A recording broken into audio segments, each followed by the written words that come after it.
3.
Noches para todos y todas. Bienvenidos, bienvenidas al Museo Nacional de Colombia. Estamos pues muy felices hoy por tener invitados tan especiales, pues por supuesto por tenerlos a ustedes y quienes estamos aquí en el escenario. Una cordial bienvenida de parte del Museo Nacional y de Señal Memoria, viejos aliados. Estamos hace unos 4 años más o menos en un proyecto compartido que siempre aprovecho para invitar a todo el mundo a ver, que se llama Memoria en Movimiento, que es una sala que construimos conjuntamente acerca del patrimonio audiovisual de Colombia, que resguardan los medios públicos. Y hoy pues nos congrega aquí un evento muy especial que tiene que ver con el lanzamiento de la segunda temporada de los podcasts de Diana Uribe, que como ustedes saben van sobre las fiestas populares de Colombia, sobre el alma de la nación. Y bueno, estamos súper felices por poder tener esta conversación que de alguna manera va a servir de preámbulo al lanzamiento de esta segunda temporada de podcast. Y la charla se llama Así se goza. Bueno, más que una charla, es una conversación. Entonces estamos aquí también con nuestro amigo Jaime Silva, director de Señal Memoria, historiador, y pues con Diana Uribe, que no necesita presentación, pero que valga la pena decir, muchos pues nos criamos escuchando sus historias en la radio y aprendiendo, ¿verdad? Otras maneras de contar lo que somos como colombianos y colombianas. Entonces, la charla se llama Así se goza porque así se llama la próxima exposición que vamos a tener aquí en el Museo Nacional. Entonces, más o menos en agosto, todavía la fecha está por confirmar, vamos a tener una sala audiovisual en donde vamos a traer escenas maravillosas del archivo de Señal Memoria de nuestras fiestas de muchas regiones del país, en diálogo con los podcasts de Diana Uribe y con algunas piezas patrimoniales muy especiales del Museo Nacional. Entonces, sin más preámbulos, les doy la bienvenida. Muchas gracias por estar aquí. Diana, querido colega, adelante. Muchas gracias, apreciado Andrés. Muy buenas tardes para todas y todos, y muy buenas tardes para ti, querida, apreciada y admirada Diana Uribe. Muchas gracias por acompañarnos. Esta segunda temporada de la serie de fiestas y ferias de Colombia, la cuarta que hacemos con Diana, siendo la primera en el 2019, cuando le explicamos a Colombia a través de la maravillosa voz de Diana ese proceso de independencia que se estaba celebrando en el año 2019, su bicentenario, y que Diana con mucha sabiduría le dio un panorama continental Y después, en el año 2020, nos fuimos a recorrer Colombia y hablamos de las regiones colombianas. Y el año pasado, el 2021, Diana dijo, pero si Colombia es un país muy festivo, ¿por qué no hablamos de las fiestas de Colombia? Hicimos la primera temporada y acá estamos para lanzar con bombos y platillos, con tamboras, la segunda temporada que se inaugura este domingo en todas las frecuencias de la Radio Nacional. Una segunda temporada pues que tiene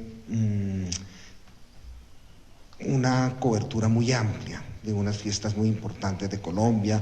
Vas a hablar del Festival del Mono Núñez, vas a hablar del Festival Nacional del Porro en San Pelayo, vas a hablar de la Feria Manizales, del Carnaval de Oriente en Málaga y del Festival de la Tigra en Piedecuesta, del Festival, el Carnaval y el Reinado de la Subienda en Honda, de la Feria de las Flores en Medellín, del Concurso Nacional de Bandas en Paipa, del Festival de Música del Pacífico, Petronio Álvarez en Cali, la Semana Santa en Popayán, Monpós y Pamplona, la celebración del Día de las Velitas en Villa de Leyva, el Festival Iberoamericano de Teatro en Bogotá, y ahorita hablamos de eso, y vamos a cerrar por allá en diciembre con una fiesta muy particular, que es una fiesta cada 4 años, que es la fiesta futbolera, deportiva por excelencia del mundo, que es el Mundial del Fútbol, del que Diana se va a encargar, por supuesto, imprimiendo su impronta particular. Un mundial que, a diferencia de todos los que se han celebrado desde 1930, se va a celebrar por primera vez en diciembre, pero de eso hablaremos en su momento. Diana, hablemos un poquito de esa primera temporada. ¿Cuál es la importancia de hablar de Colombia como una nación festiva, de festivales, de ferias? Bueno, primero que todo, un saludo a todos. Y a todas, y la felicidad de estar aquí hoy. Ya empieza nuestra segunda temporada de ferias y fiestas, y bueno, pues un agradecimiento y una cosa muy especial poder hacer esto con RTBC. Pues Colombia tiene una característica particular, y es que es un país festivo, y lo es desde una oda a la alegría, desde una manera de relacionarnos con el mundo. Hay lugares, por ejemplo, como en el Chocó, donde la alegría es resistencia. Frente a toda la dureza con que ellos han vivido en la historia, responden con alegría y responden con unas fiestas maravillosas, que son las fiestas de San Pacho. Y esa primera temporada nos abrió las puertas de las regiones. Ha sido de un reconocimiento muy bonito desde todos, desde la gente de Nariño, desde la gente del Tolima, que ahorita están en San Pedro y San Pablo. En la próxima temporada vamos a hablar de Ovejas. Sucre también está ahorita, es el fin de semana más festivo. Y resulta que eso es como un punto de acupuntura en el país, es un punto donde uno toca el lugar más hermoso, más diverso, más donde se celebra la vida. Es donde nos ponemos de acuerdo para gozar. O sea, en eso hay un acuerdo nacional. Nosotros sí sabemos gozar y sabemos celebrar. Y eso, hasta ahora, con los nuevos tiempos que van a venir, es lo único que nos articula en un acuerdo total y absoluto: la gozadera. En eso no hay ningún tipo de discrepancias, y todo el mundo se une a la fiesta. Entonces es un punto, digamos, como neurálgico de la psiquis de nosotros, donde se activa la alegría que nos caracteriza. Llueva, truene o relampaguee, nosotros somos capaces de manejar unos niveles de alegría que son increíbles y son inimaginables en otras culturas. Es una particularidad que tenemos nosotros. Entonces, entrar en ese mundo, para nosotros haber entrado en ese mundo de las regiones, ha sido entrar en un sentido de pertenencia, de identidad, de cariño. La gente siente un cariño por las fiestas. Esto es un compromiso de un año entero. Los pueblos que tienen carnaval viven para el carnaval. Y eso es como lo que le da sentido al pueblo o a la región, un sentido cósmicamente maravilloso, porque es el sentido de compartir y de celebrar. Es una cosa verdaderamente bella lo que significan las ferias y las fiestas, de las cuales hablaremos también cuando terminemos la charla, por qué esto es tan importante. Hola, hola. Pues mira que cualquier selección es arbitraria. Y fue un problema muy grande definir tanto las fiestas que íbamos a tocar en la primera temporada como estas de la segunda temporada, porque empiezan las llamadas de las regiones. ¿Y por qué mi carnaval? ¿Y por qué mi fiesta? ¿Y por qué mi feria no? Pues porque de todas no podemos hablar al mismo tiempo. Pero priorizar ha sido un problema, y eso lo que significa es que Colombia es un país tremendamente festivo, Diana. Sí, eso es increíble. Hay unas sorpresas, digamos, el Festival de Cuadrillas de San Martín. Me parece uno de los relatos más sorprendentes, menos conocidos y más gratos fue de narrarlo, porque entramos en un universo inimaginable, el de las cuadrillas de San Martín, una tradición llena de una cantidad de elementos simbólicos, de colorido, pintorescos, que terminan después de una serie de, digamos, como de confrontaciones simbólicas en una gran reconciliación. Es una cosa impresionante. Cada uno hemos tenido experiencias muy bonitas. La de San Pacho, además eso tiene una cantidad de particularidades. Por ejemplo, si cae un aguacero, la fiesta es mejor. Entonces, si cae un muy buen aguacero, una vez hubo como una tormenta eléctrica, y dijeron, esto está sensacional, esto muy bueno.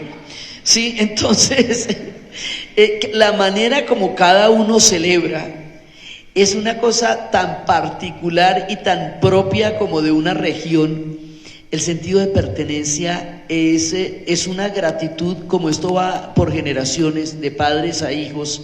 Cada uno de ellos se siente parte de algo único y particular. Entonces es una maravilla la experiencia que hemos tenido.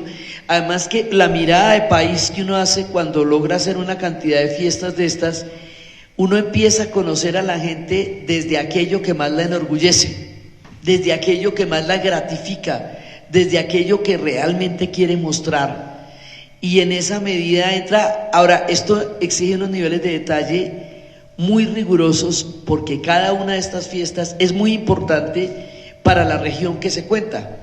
Entonces, el rito, el mito, la celebración, cada uno de los procesos por los cuales se da la fiesta, cuando es el Festival de las Carrozas, cuando es la alborada, cuando son los bandos, todo eso tiene que respetar de una manera extrema, porque cada cosa de esas determina la vida de alguien. Entonces, esto requiere un nivel de detalle muy cuidadoso para dar el debido respeto y hacer gala y honor a la fiesta, como la fiesta es, porque es de esa manera, así tiene que ser, y en ese orden. Óyeme, y de todas esas fiestas, yo quisiera que nos hablaras de una en particular, porque mucha gente se puede preguntar, bueno, ¿y qué tiene el teatro de festivo? Muchísimo. Pero, ¿por qué no nos hablas un poquito de ese Festival Iberoamericano de Teatro que se celebra en Bogotá, que yo sé que es tan especial para ti y que llegó al país por iniciativa de la gran Fanny Mickey en una coyuntura muy, muy particular? Bueno, primero, a mí me empezó a dar envidia que Bogotá no tenga carnavales, porque es tan chévere, o sea, tan bacano la manera como la gente vive alrededor de un carnaval, que dije, uy, pero nosotros no tenemos. Tuvimos carnavales a comienzos del siglo XX y poco a poco fueron desapareciendo, pero nosotros no éramos una ciudad de carnavales como es, por ejemplo, Barranquilla, que el que lo vive es el que lo goza, ¿sí? Pero resulta que en 1988, cuando estábamos en la época más dura, en una de las épocas más duras de las guerras del narcotráfico, cuando había bombas estallaban bombas en la ciudad, uno no sabía si iba a volver. Una vez que salía de la casa, cuando la rumba era la única resistencia, rumbeábamos porque no había otra manera de vivir.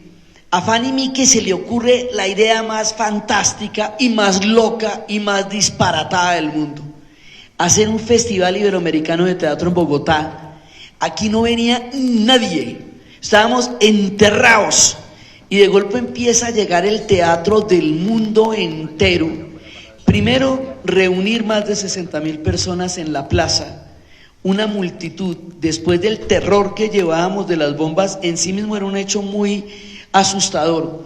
Pero entonces llegaron los comediantes, el grupo El Comedians de Cataluña, con una idea increíble que fue, a 2 años de la tragedia del Palacio de Justicia, todavía quemado el palacio, todavía con las heridas de guerra y de la tragedia, llenaron la plaza de luces artificiales en un espectáculo de exorcismo, vestidos de diablos, en zancos, y nosotros veíamos digamos, lo que habíamos visto en llamas, lo vimos en fuegos artificiales, y entramos en contacto con una cosa única: el poder sanador del teatro, la capacidad del arte para sanar el espíritu y tramitar el dolor y las emociones.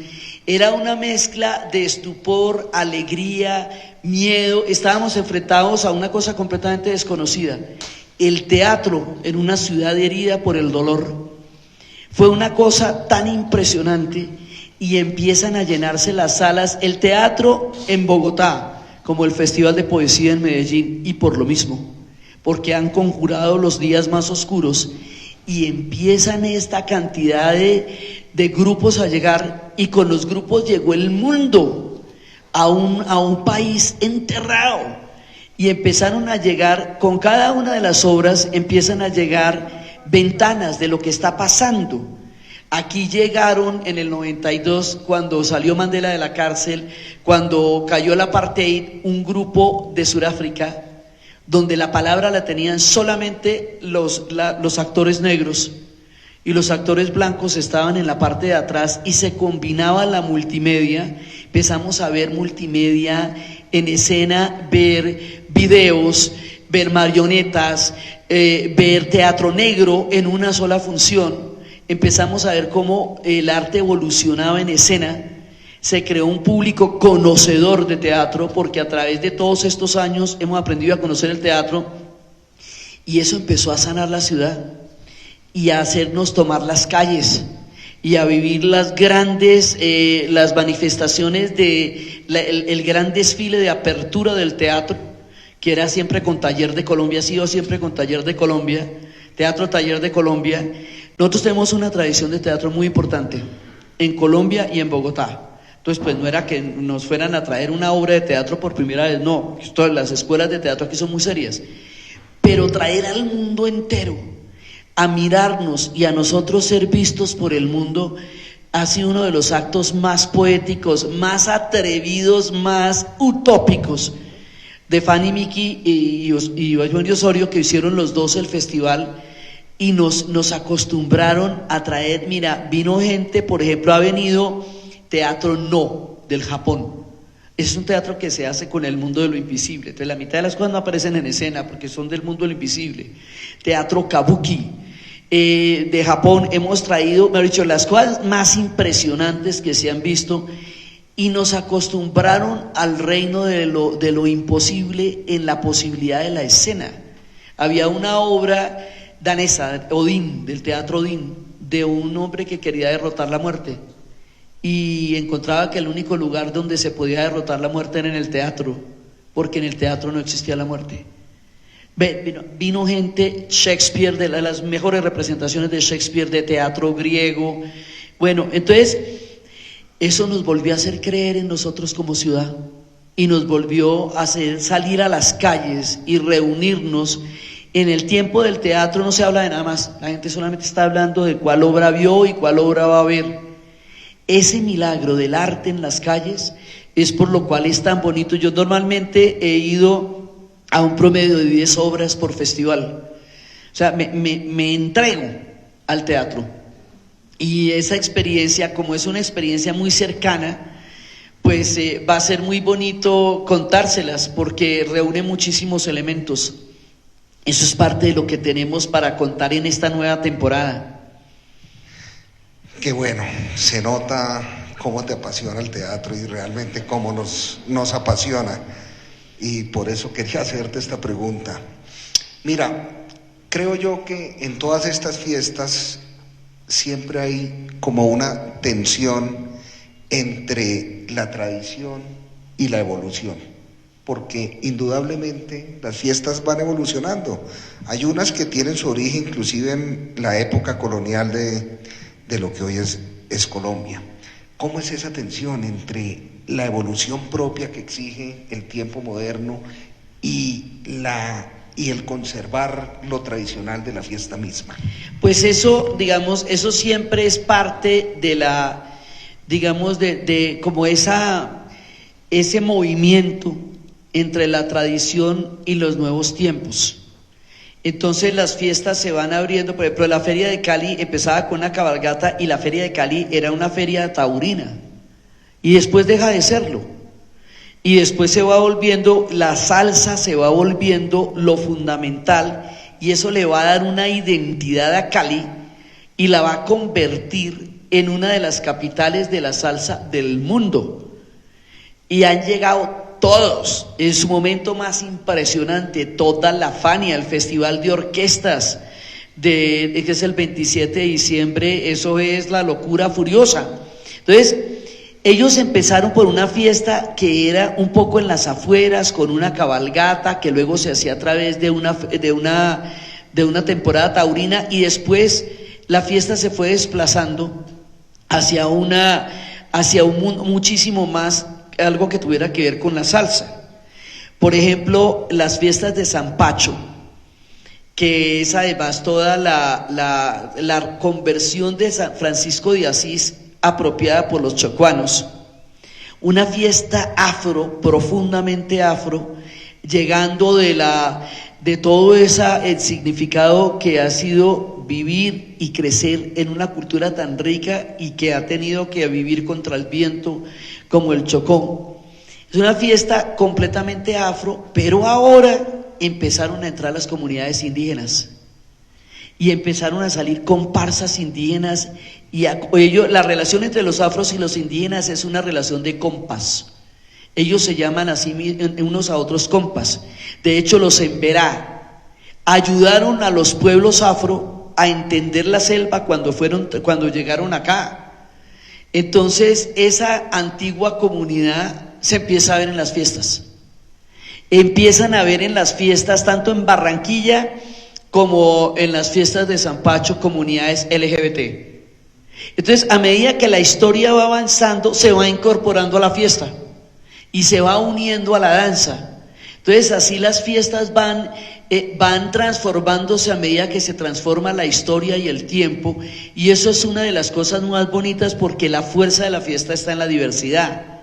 Entonces, entre más diversa sea la fiesta, más se enriquece y se potencia toda su capacidad de alegría, y están en permanente transformación porque el mundo y la cultura se transforman permanentemente. El Festival de Mono Núñez ha dejado entrar una cantidad de nuevos ritmos, influencias de jazz, influencias de muchas músicas que se conjugan con la tradición de cuerdas que el Festival de Mono Núñez generalmente ha representado. Entonces, estos son procesos vivos, eso es lo más importante, son procesos vivos, no son, digamos, como anécdotas de otro tiempo, son procesos en constante transformación, como la cultura misma se transforma permanentemente. El carnaval, ahorita decías que un poco en aire de reclamo que Bogotá debería tener carnaval. Tenemos Barranquilla, tenemos Río Sucio, tenemos negros y blancos. Colombia es un país de carnaval. Háblanos un poquito de esa fiesta en la que los roles se invierten y las reverencias se acaban y la irreverencia llega para tomarse la plaza pública. Bueno, primero que todo, en el origen de los carnavales. Los carnavales tienen su origen, en Europa, tienen origen cuando 200, casi 300 años después de la peste negra, los europeos contemplan con estupor que el mundo no se acabó. Oiga, y no se acabó esta vaina. Y entonces, ante el asombro de que el mundo no se acabó, porque es que 2/3 partes de la población de Europa murieron en la peste negra, la idea de que era el fin del mundo, pues tenía una base de realidad en ese momento. Sí, era bastante plausible y era el milenio y todas esas supersticiones milenarias y tal. Y de pronto ven, no se acabó esta vaina. Rumbiemos. Y arranca la gente, porque es que nosotros estamos compuestos, según lo entendió Freud, de dos fuerzas que son dos pulsiones realmente grandes, Eros y Tánatos. ¿Sí? Entonces, después de toda esa época tanática que fue la peste negra, viene el Eros absolutamente fascinante, que son los carnavales. Y también lo anunciábamos al principio de la serie, que los griegos hablan, estas dos fuerzas lo representan de la siguiente manera. Los griegos, no en cuanto al tánatos, sino en cuanto a la creatividad. Los griegos durante 7 meses se dedicaban a la construcción de todo el endamiaje de conocimiento que hicieron: la matemática, la geometría, la arquitectura, la escultura. Pero había 3 meses de una fiesta que era la dionisíaca, porque Dionisio es un dios celoso. Dionisio es la fuerza vivificante, Dionisio es la alegría de vivir. Entonces Dionisio es el único dios que posee, Dionisio te posee. Si tú aceptas la posesión de Dionisio, te enrumba, te espeluca y te vuelve a dejar donde te encontró. Pero si no la aceptas, te castiga con la neurosis o la locura. Entonces los griegos tenían una fiesta que empezaba con unas doncellas desnudas que se comían un cabrito vivo, y de ahí para adelante valía todo, individual o por equipos. Y a los 3 meses la gente se vestía, se arreglaba y diseñaba la redondez de la tierra y hacía la geometría, ¿sí? Y empezaban a ver todo ese montón de cosas que hacían los griegos. Ellos entendían que lo apolíneo, que es lo normativo, era una parte tan importante de la sociedad como lo dionisiaco, y no darle cabida a lo dionisiaco enfermaba las emociones, eso lo sabían ellos. Entonces digamos, todo eso sigue siendo vigente, porque pues seguimos siendo los mismos humanos, y los carnavales son la fuerza vivificante, son la dionisiaca. En Barranquilla hay un bando que ordena la alegría. O sea, ellos tienen que gozar porque hay una orden de gozar. O sea, no solamente tienen el permiso, sino la obligación de eso dársela. Y ellos, que tienen bastante gracia para eso, es impresionante todo el ambiente que ellos hacen. Ahora, es muy bonito la irreverencia del carnaval, porque por ejemplo, en el carnaval de Río Sucio, el diablo es bacano, es bueno, es buena onda, es chévere, y es un diablo amoroso. Eso nomás ya es una subversión total de todo lo que ha significado la satanización del diablo, valga la redundancia. Cuando se termina, el carnaval de Río Sucio se termina cuando entierran al diablo, que es sumamente doloroso. Todo el mundo llora porque van a enterrar al diablo. Y después, 1 hora después, no hay nadie en la plaza porque ya se ha enterrado al diablo. Pero lo sensacional es que el diablo deja entrega sus partes según cómo ha sido la gente. Entonces, a los que lo han visto con buenos ojos, entrega sus ojos. A los que se han aprovechado del heraldo público, entrega sus garras y su cola. Entonces, imagínate lo simbólico que es que el diablo le entregue a un personaje lo que le está diciendo, que le entregó la cola o le entregó las garras. Quiere decir que es una persona que no se ha portado bien con lo público durante esos 2 años, que es cada 2 años. Y cada una de las cosas que el diablo entrega es un premio o un castigo por el comportamiento de la gente durante el año. Entonces, en el carnaval como hay una inversión total de roles. Hoy, que es la fiesta, en este tiempo la fiesta de San Juan, porque es el solsticio de verano, entonces recuperamos siempre esa canción de Serrat de fiesta. Hoy el noble y el villano, el prohombre y el gusano bailan y se dan la mano sin importarles la facha. Juntos los encuentra el sol a la sombra de un farol, empapados en alcohol, manoseando a una muchacha. Y con la resaca a cuestas, vuelve el pobre a su pobreza, vuelve el rico a su riqueza y el Señor cura sus misas.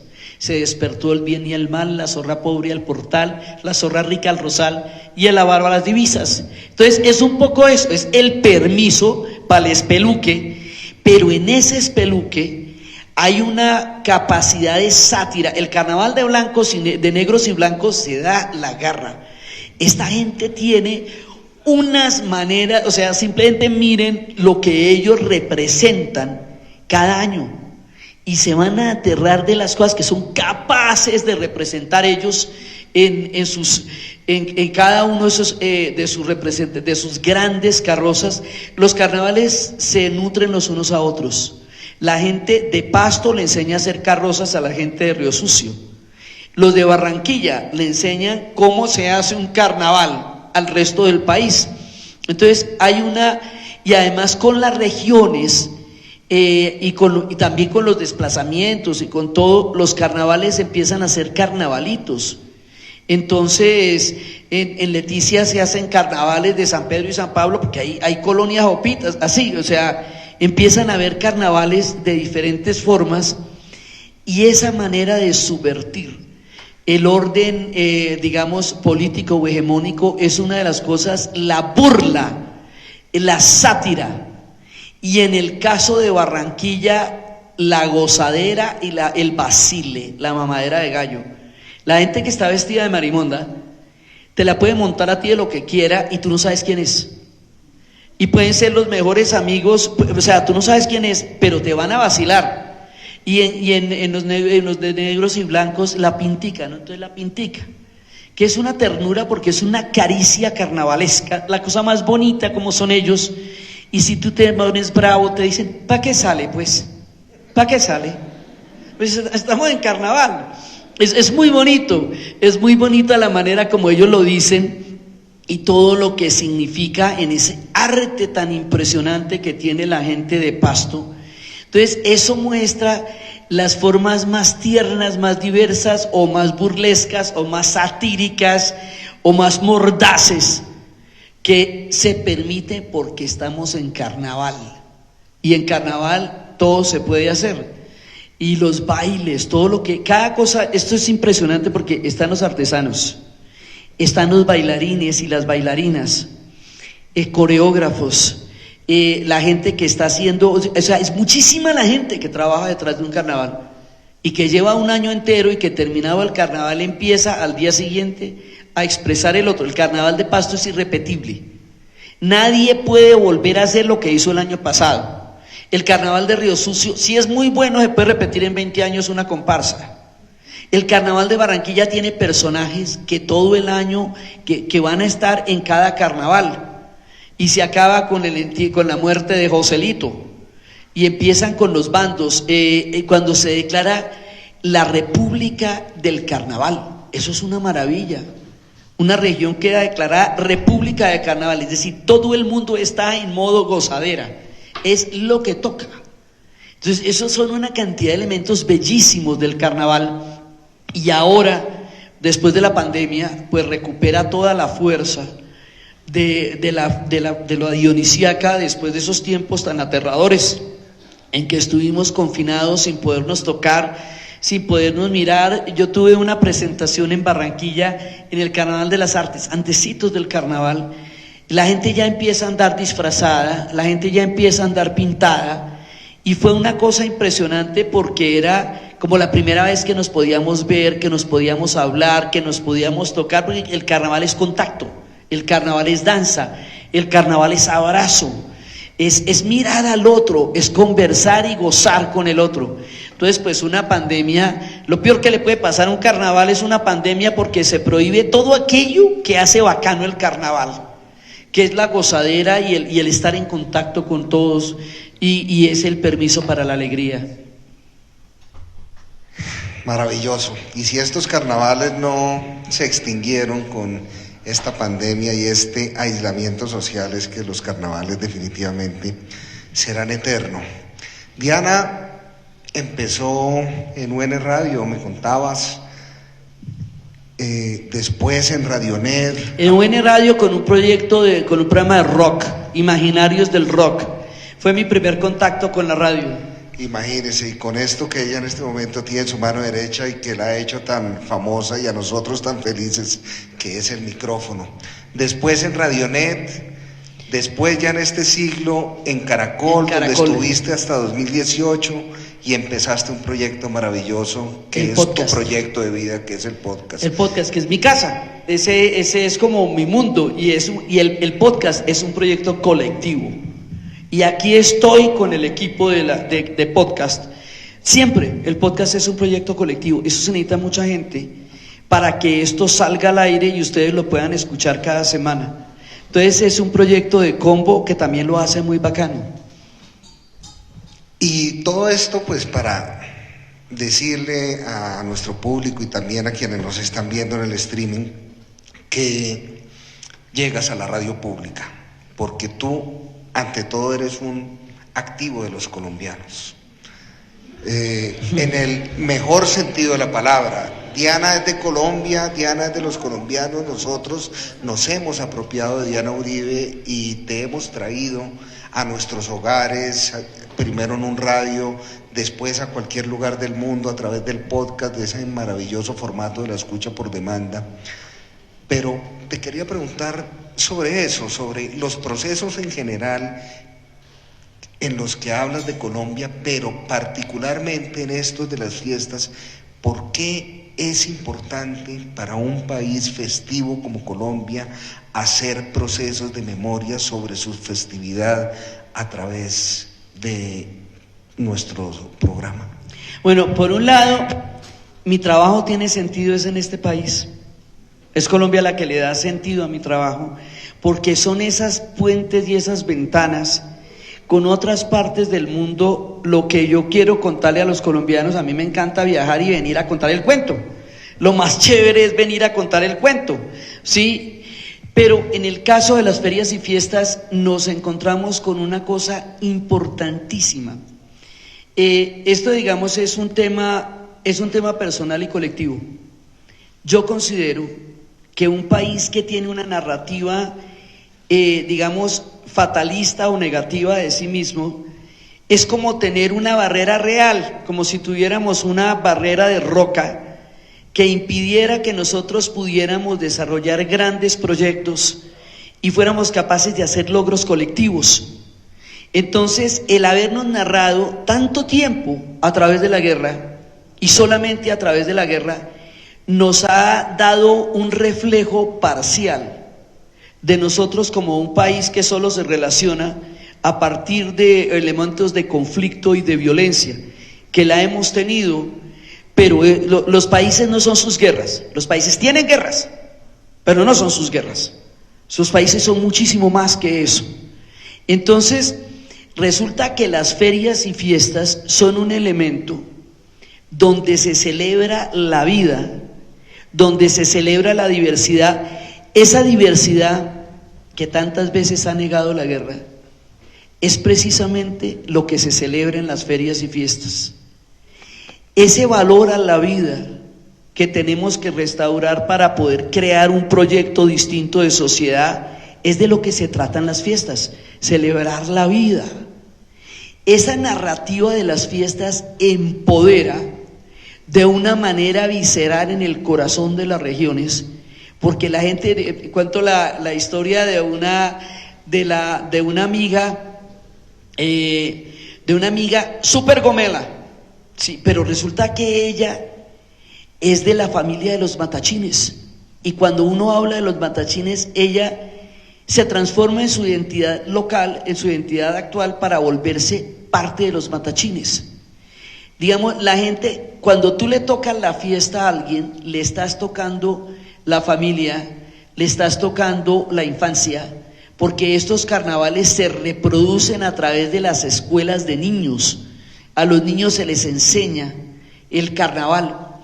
Entonces, las ferias y las fiestas es un punto de identidad, es un punto de concordancia, es donde nos ponemos de acuerdo para el acuerdo fundamental más grande que tenemos los colombianos, gozar.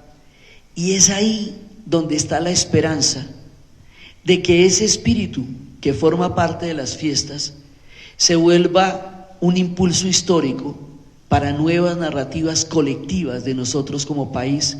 Esto es una vaina muy seria, no hay nada más serio que la fiesta, y eso es lo que hemos encontrado, es el punto más épico, más poético, más hermoso, más diverso, más grato y más maravilloso que tenemos los colombianos, las ferias y las fiestas. Por eso es tan importante recorrerlas. Y nosotros quisimos, entre otra cosa, conjuntamente con Diana, hacer estas series, porque si hay algo que aglutina en general a las sociedades y particularmente a la nación o a las naciones colombianas, son las fiestas. Las fiestas no dividen, las fiestas nos unen, y por eso nosotros queremos unir a Colombia a través de nuestra serie de fiestas. Diana Uribe, historiadora, filósofa, colombianísima. Muchas gracias por acompañarnos, a ustedes muchísimas gracias, se nos ha acabado el tiempo. Los invitamos a partir de este domingo en todas las frecuencias de Radio Nacional, 63 frecuencias en Colombia, en AM y en FM, a partir del lunes siguiente en la plataforma OTT de RTBC, que es RTBC Play, absolutamente gratuita y que puede ser disfrutada sin registrarse. Y una semana después en todos los canales de Diana, en Spotify, en Apple Music, en tu propia página. Allí van a poder encontrar semana tras semana esta maravillosa serie, que espero que disfruten, que la hagan suya y que la divulguen mucho, porque la hemos hecho pensando en ustedes. Un saludo muy grande en todas las fiestas a los músicos y a los instrumentos. Van a ver ustedes todos los relatos de gaitas, de guitarras, de violines, de acordeones, de tamboras. Esto suena en el alma.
Con RTBC Play, sientes a Colombia.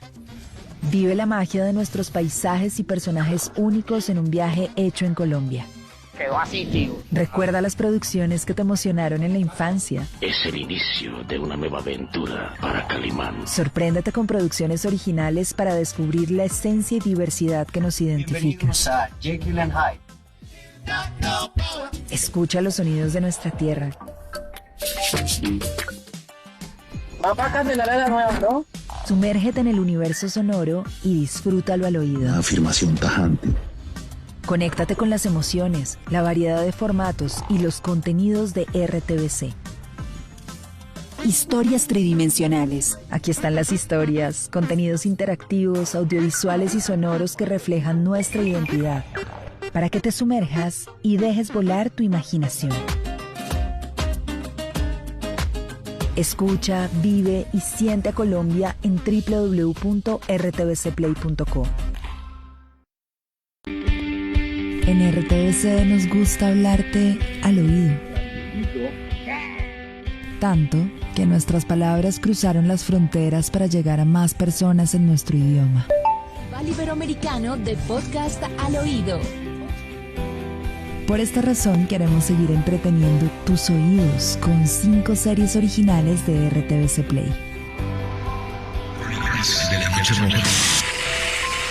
Segunda temporada. Un podcast para ver el cine colombiano a través de tus oídos. Una travesía del periodismo a la literatura. 10 escritores que desafiaron la imaginación para escribir la versión de una historia. En este episodio, la historia de un influencer taxista. Que llegan a un espacio donde tú podrás escuchar, disfrutar y compartir los podcasts de RTBC al Oído.